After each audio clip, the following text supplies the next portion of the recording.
नमस्कार, स्वागत है आप सभी का हमारे YouTube चैनल में।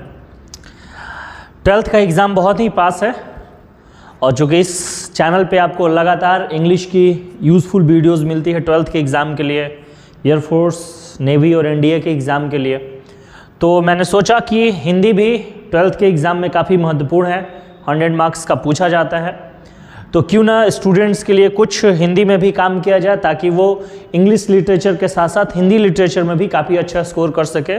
और 100 मार्क्स का हिंदी लिटरेचर और 100 मार्क्स का इंग्लिश दोनों मिला के 200 मार्क्स में यदि स्टूडेंट का 180 से लेकर 190-95 मार्क्स आ जाते हैं तो उसका ऑब्वियस है कि उसका जो परसेंटेज है वो 85% के ऊपर जाएगा। तो बिल्कुल इसी उद्देश्य से कुछ दिनों से मैं कार्य कर रहा था, पढ़ रहा था लगातार, और हिंदी तो अपनी भाषा है तो इसलिए इसको बहुत आसानी से समझ पाया हूँ। तो जितना आसानी से मैं समझ पाया हूँ मैं प्रयास करता हूँ आपके सामने रखने के लिए, ठीक है। तो 12th हिंदी जो है वो 100 मार्क्स बिहार बोर्ड का है और ये जो है इसको आप सुपर हिट गेस कह सकते हैं। 2 सेक्शन में गेस रहेगा, एक सब्जेक्टिव रहेगा और दूसरा ऑब्जेक्टिव रहेगा। तो सब्जेक्टिव और ऑब्जेक्टिव दोनों गेस को हम लोग बारी बारी से समझेंगे। 3 या 4 क्लासेस टोटल होंगी इसमें। आज पहला क्लासेस में हम देखते हैं, जितना दूर हम पहुंच पाते हैं देखेंगे और इसको हम लोग आज शुरू करते हैं, ठीक है। चलिए तो आज हम देखेंगे अपना, स्टार्ट करते हैं अपने वीडियो को।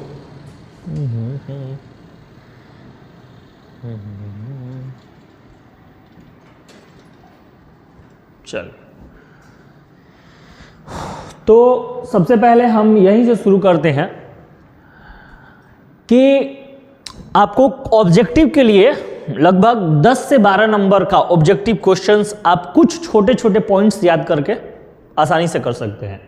जैसे मैंने यहाँ पे एकदम बिल्कुल स्पष्ट करके लिख दिया है, इसे जरूर याद कर ले। याद क्या करना है?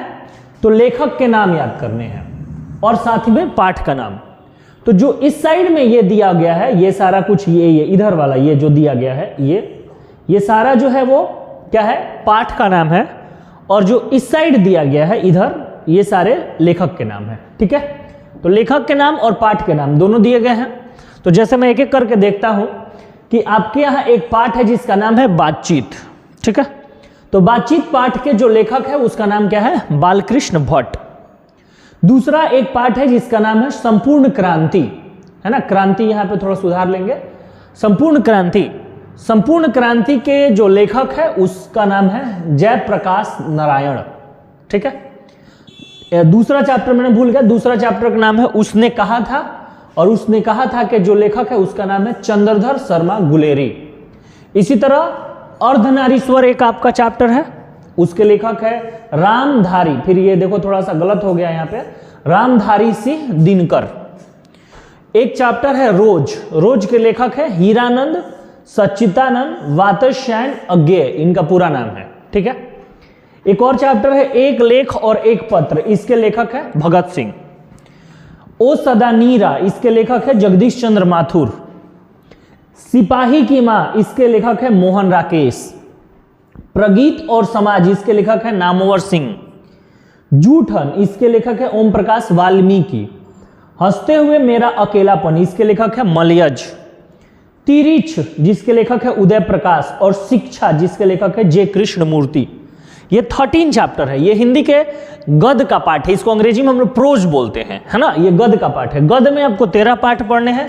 13 पाठ के यहाँ पर आपको नाम दिए गए हैं, उसके लेखक के नाम दिए गए हैं। आप चाहेंगे तो इसका स्क्रीनशॉट कर लीजिए और इसे जरूर ही याद कर ले, बिल्कुल इसे याद कर ले।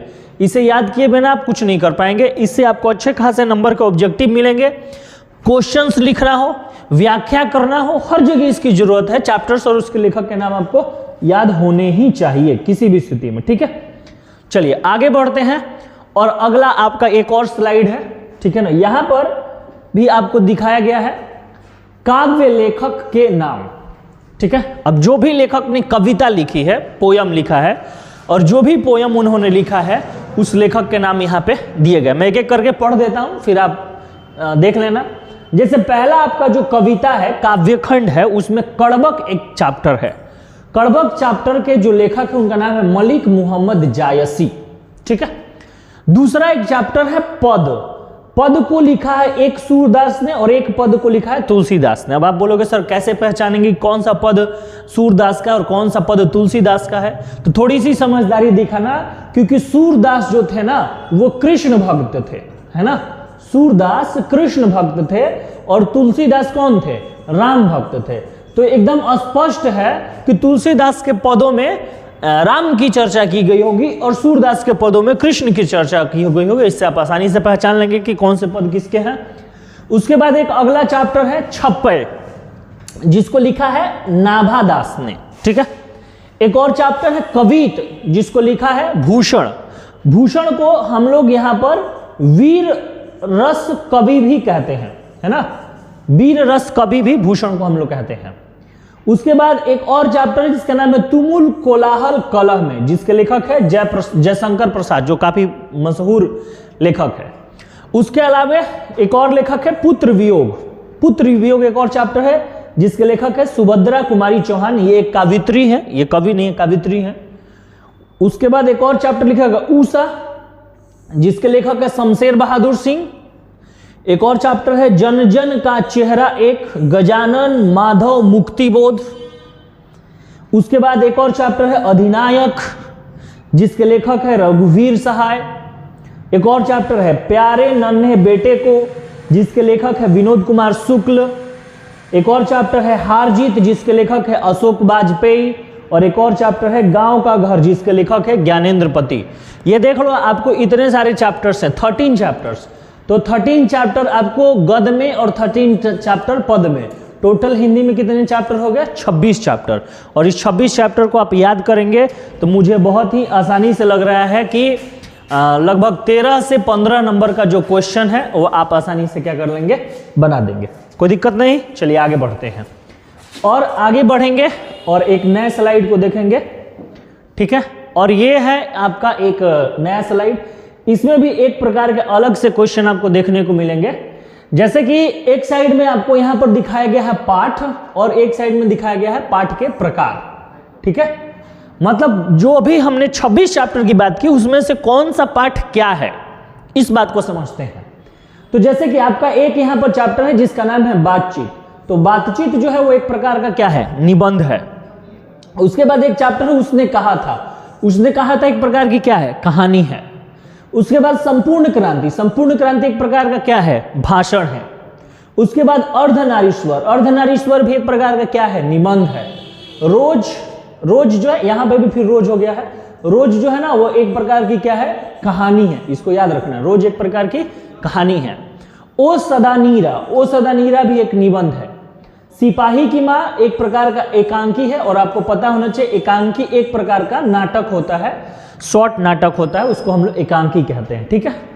नाटक नहीं कहेंगे, एकांकी अलग है। प्रगीत और समाज निबंध है। फिर एक और चैप्टर है जूठन, जो एक प्रकार की आत्मकथा है। इसके लेखक ओम प्रकाश वाल्मीकि है। हंसते हुए मेरा अकेलापन जो है वो एक प्रकार की क्या है? डायरी है।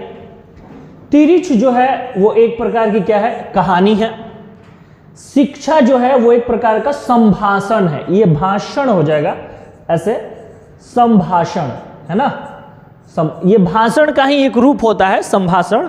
जैसे भाषण में सिर्फ वक्ता बोलता है, सामने वाला सुनता है, लेकिन जहां तक मेरा दिमाग काम कर रहा है तो संभाषण वो होना चाहिए जहां सहभागिता से कोई भाषण देता। मतलब हम किसी मुद्दे पे बोलेंगे तो सामने वाला उस पर प्रश्न भी पूछेगा, तर्क भी करेगा, तो ये हम संभाषण है। उसके बाद छपय जो है वो क्या है? कविता है। ऊषा जो है वो भी क्या है? कविता है। जन जन का चेहरा एक, ये भी एक कविता है। अधिनायक ये भी एक कविता है। हार जीत ये भी एक कविता है। गांव का घर ये भी एक कविता है। और एक लेख एक पत्र, ये एक पत्र है जिसको भगत सिंह ने लिखा है।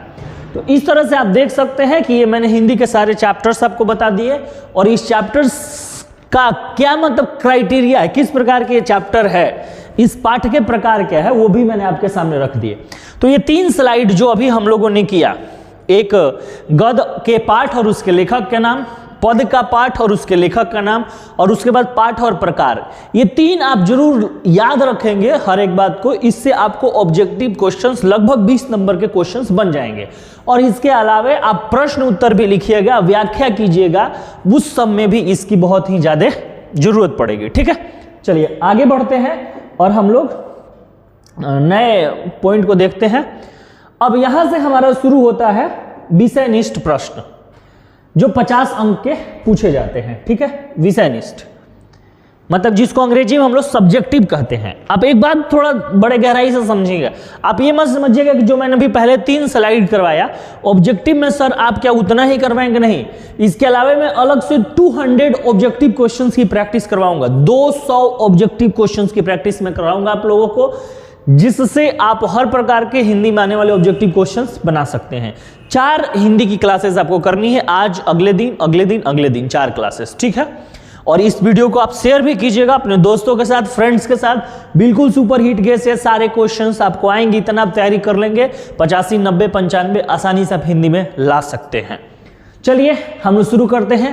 विषयनिष्ठ प्रश्न जो है वो 50 अंक के। सबसे पहला आपको एक प्रश्न आता है, किसी एक पर निबंध लिखे। और किसी एक पर निबंध लिखने में लगभग आपको कितने विषय यहां पर मिल जाते हैं, तो 8 विषय, 8 टॉपिक। 8 टॉपिक में से किसी एक पे निबंध लिख देना है आपको, है ना। और मिलता कितने का है ये भाई, तो ये 8 अंक का होता है, 8 अंक। ठीक है, 8 अंक का होता है। अब इसे क्या क्या टॉपिक है, एक आप टॉपिक ले लो भ्रष्टाचार, दूसरा एक टॉपिक ले लो बेरोजगारी, तीसरा एक टॉपिक ले लो या तो कंप्यूटर या मोबाइल, या इसी में आप जोड़ दो टीवी, हिंदी में टेलीविजन बोलेंगे, या एक आप टॉपिक ले लो खेल का महत्व, पढ़ाई का महत्व, घूमने का महत्व, अनुशासन का महत्व, ये हो जाएगा। फिर आप क्या ले सकते हैं, महंगाई, फिर आप प्रदूषण, शराब निषेध बहुत इंपॉर्टेंट है, आपका प्रिय कवि या आपका प्रिय लेखक, या आपका प्रिय स्थान, आपका प्रिय खेल, आपका पसंदीदा मौसम, ये सारे हो जाएंगे। फेस्टिवल्स में होली, दिवाली, दशहरा, ये सारे देख लेना है। उसके साथ साथ आपको क्या करने हैं कि कोरोना पे देख लेना है ना, ये सारी चीजें आपको देख लेना है। अब आप बोलोगे सर इस पे आप मुझे निबंध लिख के दे दो, मैं रट्टा मारूंगा, गधे हो, नहीं लिखना है ना। आप आराम से भ्रष्टाचार लगाओ, कहीं किताब से देख लो, इंटरनेट से निकाल लो, कॉपी करो, 4-5 मिनट पढ़ लो। हिंदी रट्टा क्या मारना, भ्रष्ट, ये देख लो तरीका क्या होता है निबंध लिखने का। पहले सबसे पहला 2-3 मैं बात स्टेप्स बता देता हूं। भ्रष्टाचार है ना, क्या है, भ्रष्टाचार क्यों होता है, ये सब चीजें पहले उस टॉपिक को डिफाइन करो। फिर भ्रष्टाचार क्यों हुआ, उसके कारण क्या हुए, फिर भ्रष्टाचार की रोकथाम क्या हो सकती है, फिर भ्रष्टाचार से हानि क्या है, और भ्रष्टाचार से तो किसी को लाभ नहीं होगा, होता है लाभ होता है, लेकिन वो लाभ को हम लोग मोरालिटी के अनुसार, नैतिकता के अनुसार नहीं मानेंगे। ठीक है, उसी तरह से बेरोजगारी क्या है, बेरोजगारी के प्रमुख कारण क्या है, बेरोजगारी की रोकथाम क्या है ना, बेरोजगारी से किस किस प्रकार की समस्याएं बढ़ सकती है, और अंत में आप लिख दीजिए कंक्लूजन, निष्कर्ष। तो इस प्रकार से आप तैयारी कर सकते हैं। आप ये इतने टॉपिक की आप तैयारी कर लो, निबंध आपका क्लियर हो जाएगा। ठीक है, अगला एक आपको प्रश्न पूछता है व्याख्या करें, और ये व्याख्या करने वाला क्वेश्चन कितने नंबर का होता है, 8 × 1 होता है ना, सॉरी 4, हाँ ऐसे ही कुछ 8 नंबर का होता है। 4-4 नंबर के 2 क्वेश्चन होते हैं, है ना, 4-4 नंबर के 2 क्वेश्चन यहाँ पे होते हैं। ठीक है, तो 4-4 नंबर के 2 क्वेश्चन। अब मैं यहां पर आपको 13 से 14 अलग अलग लाइनें दिया हूं, जिससे आप व्याख्या समझ सकते हैं। आराम से आप स्क्रीनशॉट ले लो, कोई जल्दीबाजी नहीं है। जैसे पहला एक क्वेश्चन है, आदमी यथार्थ को जीता ही नहीं, यथार्थ को रचता भी है। ये एक आपके लाइन हो गया। अब इस लाइन में आपको इसकी व्याख्या करना है। व्याख्या करने के लिए 2-3 चीज पता होना चाहिए। पहली चीज, ये लाइन किस पाठ की है, दूसरी चीज उस पाठ के लेखक कौन है, तीसरी चीज उस लेखक के बारे में थोड़ी सी जानकारी कि कवि है या लेखक है, और चौथी इंपॉर्टेंट चीज कि उस पाठ को आपको पढ़ लेना है। इसीलिए मैंने एक एक पाठ को पढ़ाया है। अभी भी आप नहीं पढ़े हैं तो हिंदी के 13 को, गद्य का चैप्टर, 13 पोयम का चैप्टर बस रीडिंग कर डालो। 1 से 2 दिन लगेंगे रीडिंग करने में, कर दो, कोई दिक्कत नहीं। किसी भी गैस पेपर एटम बम के पीछे नहीं भागना है, मेहनत करके स्कोर हासिल कर सकते हो।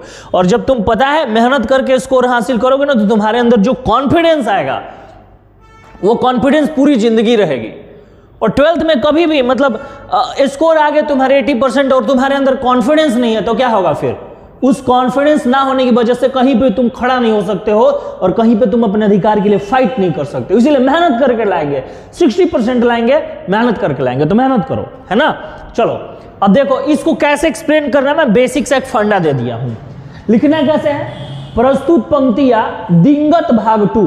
अब ये दिंगत भाग 2 कौन सी बला है, ये आपकी किताब का नाम है, हिंदी के किताब का नाम है शीर्षक, और इस लाइन जिस पाठ से लिया गया है उस पाठ के शीर्षक का नाम है हंसते हुए मेरा अकेलापन से लिया गया है, जिसके रचनाकार, अब इसके रचनाकार का नाम लिखेंगे प्रमुख कथाकार, और उसका नाम क्या है, मलयज। अब आपको याद है कि हाँ सर, जो हंसते हुए मेरा अकेलापन है उसके रचनाकार का नाम है मलयज। अब मैं यहां पर एक्सप्लेन भी कर दिया हूं, हर जगह मैं एक्सप्लेन नहीं किया हूं। लेखक का मानना है कि हर मानव दुनिया में अगर आए हैं तो उसे जीना पड़ेगा, पर जीवन में अपनी व्यक्तित्व और रचनात्मक कर्म से जो उपलब्धियां प्राप्त कर समाज में जग जाहिर है वो आदमी का मूल जीवन है ना। ये मैंने एक्सप्लेन कर दिया, हो गया। अब इसको आप देख लो, एक बार समझ लो, स्क्रीनशॉट ले लो। इसी तरह से आपको हर लाइन को एक्सप्लेन करना है। अब मैं आगे आपको कुछ और लाइन दिखाता हूं, देखो अगला स्लाइड, अगला स्लाइड है जहां आदमी को अपनी जिंदगी मजेदार बनाने के लिए खाने पीने, चलने फिरने आदि की जरूरत है, वहां बातचीत की भी उसको अत्यंत आवश्यकता है। अब इसको एक्सप्लेन करना है। मैंने बस इतना ही हेल्प दिया है कि पहले लाइन कैसे लिखोगे। यदि तुमने इतना 2 लाइन भी लिख दिया, ये जितना 2 लाइन भी तुमने यदि लिख दिया तो फिर क्या होगा कि तुमको 2 नंबर तो मिल ही जाएंगे। तो प्रस्तुत पंक्तियां दिंगत भाग 2 शीर्षक बातचीत निबंध से लिया गया है। अब ये सब करवाया है। दिंगत भाग 2 किताब का नाम है, बातचीत इस पाठ के नाम है। बातचीत एक प्रकार का निबंध है जिसके रचनाकार, अब बातचीत के रचनाकार कौन है, तो उसके रचनाकार हिंदी के प्रमुख निबंधकार तथा गद्यकार बालकृष्ण भट्ट है। और इसके आगे अपने से लिखो। इस लाइन में लेखक कहना चाहते हैं कि इंसान के जीवन में जिस तरह से घूमना फिरना, मनोरंजन करना, खाना, अच्छे अच्छे कपड़े पहनना जरूरी है, उसी तरह इंसान के जीवन में बातचीत की भी अत्यंत आवश्यकता है, क्योंकि बातचीत के माध्यम से इंसान के अंदर जो मवाद और धुआं भरा रहता है वो क्या होता है, बाहर निकल जाता है, और ये अत्यंत आवश्यक है। इस तरह से अपना बना के लिख सकते हैं। अगला एक और लाइन है, सच है जब तक मनुष्य बोलता नहीं तब तक उसका गुण दोष प्रकट नहीं होता है। यह भी जो है प्रस्तुत पंक्तियां दिंगत भाग 2 शीर्षक बातचीत निबंध से लिया गया है, जिसके रचनाकार हिंदी के प्रमुख निबंधकार तथा गद्यकार बालकृष्ण भट्ट है। इस तरह से आप देख सकते हैं, और इसका स्क्रीनशॉट ले लीजिए, अपने पाठ में खोजिए कि ये लाइन कहाँ है और उसके बाकी का आंसर देखिए। स्टार्टिंग में लिखने का तरीका यही है। इसके बाद आप 2-3 लाइन कुछ भी जोड़ दीजिए, 2-3 लाइन नहीं आ रहा है गाना लिख दीजिए, शायरी लिख दीजिए, बट लिखिए, छोड़ के मत आइए, लिखिए, महत्वपूर्ण है ना। चलो आगे बढ़ते हैं। नेक्स्ट क्वेश्चन है, हाँ जी नेक्स्ट ये है आपका, जिसे भी पुरुष अपना कर्म क्षेत्र मानता है वह नारी का भी कर्म क्षेत्र है। कैसे? सबसे पहले तो भाई ये कहां से है, तो हिंदी की परीक्षा दे रहे हो, प्रस्तुत पंक्तियां दिंगत भाग 2 किस पाठ से लिया गया, शीर्षक अर्धनारीश्वर निबंध से लिया गया है, जिसके रचनाकार हिंदी के राष्ट्र कवि रामधारी सिंह दिनकर है। हो गया। उसके बाद इसमें वो क्या कहना चाहते हैं, पढ़ो पाठ को, लाइन को देखो, लिख दो, कोई दिक्कत नहीं। मैं एक से छोटा सा बता देता हूं कि इस पंक्ति में जो लेखक है वो कहना चाहते हैं कि स्त्री और पुरुष में असमानता प्राकृतिक के द्वारा नहीं बनाई गई है, बल्कि इंसान ने स्वयं बनाया है। क्योंकि जो कर्म क्षेत्र पुरुष का हो सकता है वो कर्म क्षेत्र स्त्री का भी है। समाज में, समाज को आगे बढ़ाने में दोनों का समान योगदान है, अतः कभी भी स्त्री और पुरुष को असमान रूप से नहीं देखना चाहिए। अब ऐसा लिख दो, हो गया। अगला देखो, ये एक नया यहां पर लाइन है आपका। अब यहां 4 मैंने दे दिया प्रोज से, 5वां आप ले लो पोइट्री से। प्रतिभट कटक कटीले केते काटी काटी, कालिका सी किलकी कलेऊ दती काल को। अब ये कहाँ से भाई बस सर ये क्या हो गया सर, यहाँ तो समझ भी आई, तमाशा हो गया। बट मैं बोल रहा था ना जनवरी से हिंदी पढ़ो, है ना, 5 मिनट हिंदी पढ़ो, लेकिन पढ़ो। 100 नंबर की बात है, 95 ला दोगे, स्कोर बहुत आ जाएगा, बिहार टॉप कर जाओगे, डिस्ट्रिक्ट टॉप कर जाओगे। तो इसीलिए हिंदी को अन्यथा ना लो।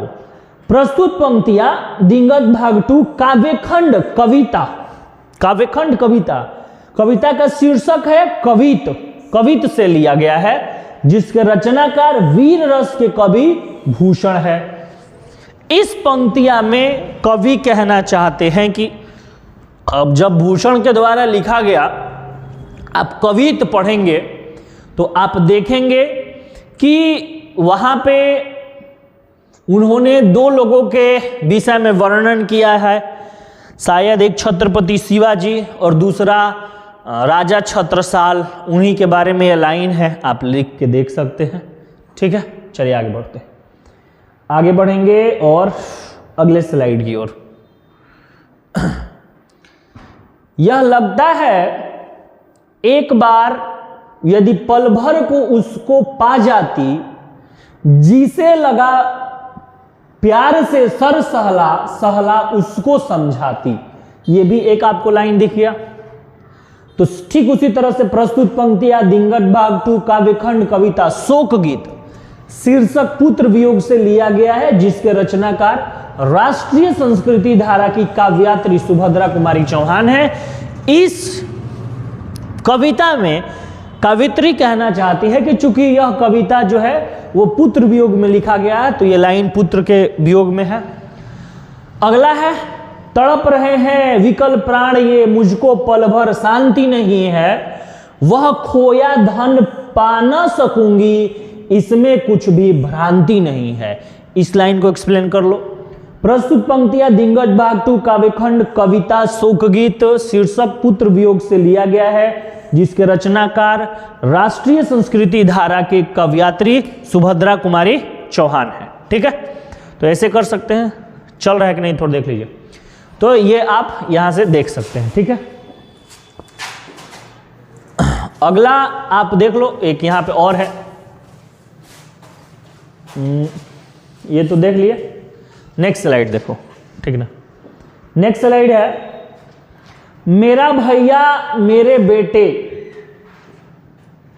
मेरा भैया मेरे बेटे को यो छोड़ न जाना, बड़ा कठिन है बेटा खोकर मां को अपना मन समझाना। अब यहां पे आपको दिखाना है, प्रस्तुत पंक्तियां दिंगत भाग 2 काव्यखंड कविता शोक गीत शीर्षक पुत्र वियोग से लिया गया है, जिसके रचनाकार राष्ट्रीय संस्कृति धारा की कवयित्री सुभद्रा कुमारी चौहान है। इस कविता में आप कर लो, है ना, मैंने 4 पुत्र वियोग से ही रख दिया है, बड़ा महत्वपूर्ण कविता है। उसके बाद अगला जो है एक और लाइन है, भाई बहन भूल सकते हैं पिता भले ही तुम्हें भुलावे, किंतु रात दिन की साथी मां कैसे अपना मन समझावे। तो ये भी एक लाइन है। प्रस्तुत पंक्तियां दिंगत भाग 2 काव्यखंड कविता शोक गीत शीर्षक पुत्र वियोग से लिया गया है, जिसके रचनाकार राष्ट्रीय संस्कृति धारा की काव्यित्री सुभद्रा कुमारी चौहान है। तो ऐसे आप क्या कर सकते हो, एक्सप्लेन कर सकते हो। एक बार आप क्या करो कि पूरा पुत्र वियोग कविता पढ़ लो, उसका एक्सप्लेनेशन देख लो, और फिर आराम से ये सारे लाइनों को लिख के उसे एक्सप्लेन कर लो। 1-2 और लाइन है, देख लो, 1-2 और है। एक नैन जस दर्पण औ तेहि निर्मल भाव, सब रूपवंत गही मुख जवही कई चाऊ। अब इसको भी एक्सप्लेन करना है। प्रस्तुत पंक्तियां दिंगत भाग 2 काव्यखंड दोहा शीर्षक कड़बक से लिया गया है, जिसके रचनाकार प्रेम के पीर कवि मलिक मोहम्मद जायसी है। उसी तरह से एक अगला है, धनिसो पुरस जस कीर्ति जासु, फूल मैरे न बासु। प्रस्तुत पंक्तियां दिंगत भाग 2 काव्यखंड दोहा शीर्षक कड़बक से लिया गया है, जिसके रचनाकार प्रेम के पीर कवि मलिक मोहम्मद जायसी। तो ऐसे आप कर सकते हैं, मैंने बेसिक बता दिया कैसे करना है, बाकी आप जिस चैप्टर का उस चैप्टर को पढ़ो और उस चैप्टर को करो, आगे बढ़ो। मैं रटा रटा आंसर नहीं दे पाऊंगा, ताकि आप फिर एक बार रटो और अपना टाइम वेस्ट करो। समझ लोगे, हिंदी को रटना नहीं है। और अंतिम 2 और व्याख्या है, अपना खात नंद मुख नावत, सो छवि कहत न बनिय, जो रस नंद जसोदा बिलसत सो नहीं तेहू भुवनिया, ये आपका हो गया।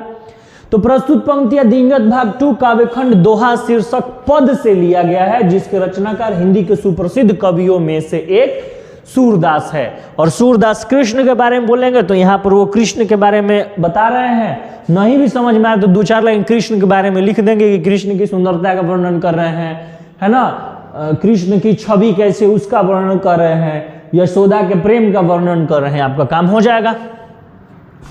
दीन सब अंगहीन छीन मालिन अधि अधाई, नमले भरे उदर एक प्रभु दासी दास कहाई। तो प्रस्तुत पंक्तियां दिंगत भाग 2 काव्यखंड दोहा शीर्षक पद से लिया गया, जिसके रचनाकार हिंदी के महाकवि गोस्वामी तुलसीदास हैं। तो तुलसीदास की ये लाइन है, अब देख लो मैंने पढ़ा दिया है सारा। तो इस तरह से आप इसकी तैयारी कर लो। तो ये आपके कितने नंबर के हो गए? 16 नंबर। 8 नंबर का निबंध और 8 नंबर का ये 16 नंबर। विषय निष्ठ में सब्जेक्टिव में 16 नंबर का क्वेश्चंस मैंने आपको करवा दिया। चलो आगे बढ़ते हैं और अगले देखते हैं। अब आपको क्या आता है? पत्र लेखन। पत्र लेखन में आपको कुछ एग्जाम्पल्स यहां पे दिखने को मिल जाएंगे। जैसे अपने प्रधानाचार्य के पास एक आवेदन पत्र लिखे जिसमें भाई की शादी में शामिल होने के लिए 4 दिनों की छुट्टी का निवेदन किया गया हो। अब बड़ा तो बोले कि सर पत्र लिखना तो बड़ा कठिन काम है, हम नहीं लिख पाएंगे, है ना, पत्र लिखना तो बड़ा कठिन काम है, हम नहीं लिख पाएंगे। सिंपल सी बात मेरे भाई, सोचो, थोड़ा सा मैं आपको ले चलता हूं ताकि मैं आपको पत्र लिखना सिखा सकूं, है ना। मैं पत्र लिखना एक बार सिखाऊं, आपको बोर्ड पे लेके चलता हूं। ये सोचो आपका व्हाइट बोर्ड हो गया, पत्र लिखेंगे कैसे, है ना, कैसे पत्र लिखेंगे सर? तो सबसे पहले तो आपको एक मार्जिन दी गई होगी, एक चौथाई छोड़ा गया होगा, ऐसे लाइन है, यहां पे टेढ़ा मेढ़ा होगा। अब आप पत्र लिखना शुरू करो यहां से, है ना। सेवा में प्रधानाध्यापक महोदय, सेवा में प्रधानाध्यापक महोदय, स्कूल वगैरह का नाम जैसे लिखते हो लिख दो। उसके नीचे लिखो विषय, विषय से ऊपर लिखना चाहते हो तो लिखो दिनांक, और फिर यहाँ पे लिखो महाशय। सवनीय निवेदन है कि किस काम के लिए आ रहे हो भाई, किस काम के लिए आ रहे हो? तो कहा गया कि आप आ रहे हो छुट्टी लेने के लिए, है ना। कहा गया भाई, ये रहा। तो आप छुट्टी के लिए आ रहे हो, तो आप छुट्टी के लिए आ रहे हो तो वैसा आवेदन लिख लो। चलते हैं स्लाइड पे 3, 4, 5।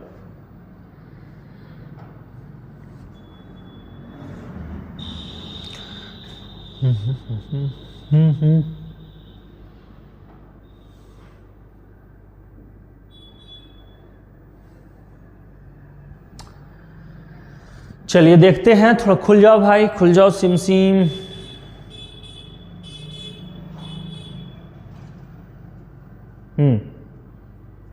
तो ये तो कर लिए थे, ये वाला है।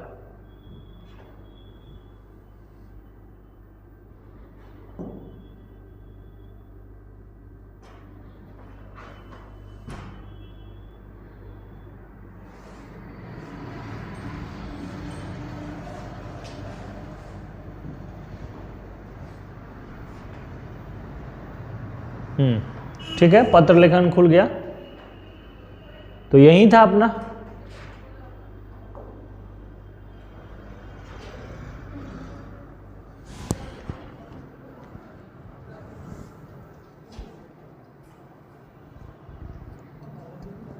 तो अपने प्रधानाचार्य के पास एक आवेदन पत्र लिखे जिसमें भाई की शादी में शामिल होने के लिए 4 दिनों की छुट्टी का निवेदन किया गया हो। बस ऐसा ही लिखना है। सेवा में प्रधानाध्यापक महोदय, है ना, स्कूल वगैरह का नाम लिख के दिनांक, फिर विषय, भाई के शादी में शामिल होने के लिए छुट्टी के संबंध में महाशय सवनीय निवेदन है कि मैं मोनू कुमार आपके कॉलेज का स्कूल का विद्यार्थी हूँ। मेरे अपने भाई की शादी है और मेरे पिताजी बुजुर्ग है जिसकी वजह से मैं नहीं आ पाऊंगा, अतः मुझे 4 दिनों की छुट्टी देने की कृपा करें, इसके लिए मैं आपका सदैव आभारी रहूंगा। उसके नीचे आपके आज्ञाकारी शिष्य करके लगा देना है, काम हो गया। इसी तरह से एक और है, अपने प्रधानाचार्य के पास एक आवेदन पत्र लिखे जिसमें किसी पर्यटन स्थल पर ले जाने का अनुरोध हो। इसका भी आप 2-3 बार लिख के प्रैक्टिस कर सकते हैं। और 2 और मैंने दे दिया अपने प्रधानाचार्य के पास, कोरोना रोकथाम के जागरूकता के लिए एक शिविर लगाने के लिए एक आवेदन पत्र लिखे, यह आवेदन पत्र हो गया। और इसी में चौथा जो है कि नगर निगम के अधिकारी के पास एक शिकायत पत्र लिखे जिसमें अपने मोहल्ले की सफाई की चर्चा हो। तो शिकायत पत्र और आवेदन में बस इतना ही अंतर करना कि जब इस प्रकार के आवेदन लिखोगे तो ऊपर सबसे आप यहां पर हेडिंग पे सबसे पहले एड्रेस लिख देना जहां से लिख रहे हो या जिसके यहां लिखना है, और फिर सेम वही वाली चीज को कॉपी कर देना। मैंने अंग्रेजी में आवेदन लिखना बताया, हिंदी में आवेदन लिखना है, बहुत मुश्किल काम नहीं है। तो यहां से 5 मैं क्वेश्चंस बता दिया कि इन 4 क्वेश्चंस पर बेहतरीन हिंदी में आवेदन लिखने की तैयारी कर लो। तो यहां से मैंने 8 नंबर का बता दिया आपको निबंध, 8 नंबर का व्याख्या करना और 5 नंबर का ये आपका ऐसे 21 नंबर का विषय निष्ठ अर्थात सब्जेक्टिव मैंने बता दिया। अभी शॉर्ट क्वेश्चंस और भी बहुत सारी चीजें आती हैं जिस पे चर्चा हम लोग नेक्स्ट वीडियो में करेंगे। ये वीडियो काफी लंबी हो जाएगी, तो यदि वीडियो आपको यूजफुल लगा हो तो वैसे दोस्तों के साथ जरूर शेयर करना जिसकी हिंदी की प्रिपरेशन अभी तक नहीं हो पाई है, और इस चैनल को भी सब्सक्राइब करना, वीडियो को लाइक करना और अपना इसी तरह से सपोर्ट हमें करता रहना। थैंक यू सो मच, अपना बहुत बहुत ख्याल रखना। नेक्स्ट वीडियो में मिलेंगे।